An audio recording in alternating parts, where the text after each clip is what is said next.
I'd like to yield at this time 5 minutes to the gentleman who will be the next chairman of the Transportation Committee, the current ranking member, the gentleman from Missouri, Mr. Graves.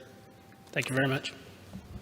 The gentleman from Missouri is recognized. Thank you, Mr. Speaker. Mr. Speaker, I wish I could say to my colleagues that we were putting our time to good use today, but we all know that we have an incredibly important obligation, and we've got a lot of work to do when it comes to infrastructure. We need to pass a long-term surface transportation bill to provide states and local communities the certainty to plan and execute highway, bridge, and transit projects across this country.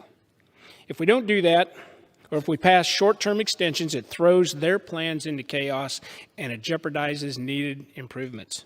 But that's exactly what we're going to do, because the infrastructure bill in this entire process, it got hijacked by a partisan agenda that has more to do with pushing the Green New Deal than it does fixing our infrastructure. During all my time serving on the committee, Republicans and Democrats have always been able to work out their differences and find common ground to pass a surface transportation bill. We've always been able to do that. It's most important legislative product that we produce on the committee, and members have always treated it as such.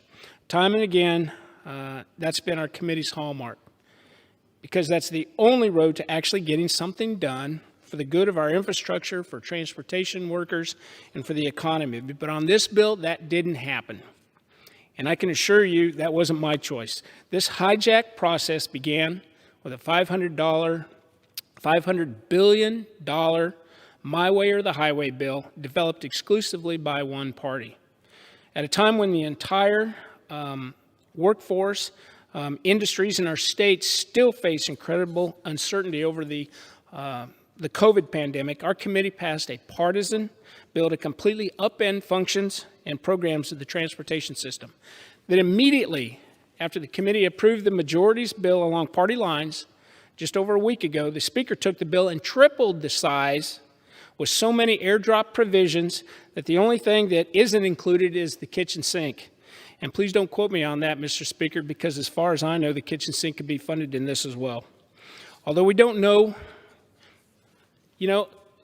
we do know that one green thing isn't in this bill, and that's the money to pay for it. This $1.5 trillion climate bill camouflages an infrastructure bill. It piles another mountain of debt onto the backs of future generations.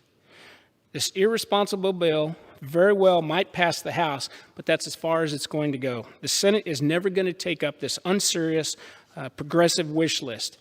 And the Speaker may earn praise of her most liberal members for this bill, but she is failing the American people and wasting the House's time on an issue that we all know could garner bipartisan support.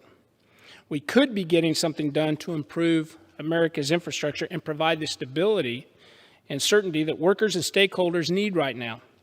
If only the Speaker and the majority hadn't unnecessarily chosen partisanship over partnership throughout this entire process. So, Mr. Speaker, I would urge my colleagues to oppose this rule, and with that, I would yield back. Thank you.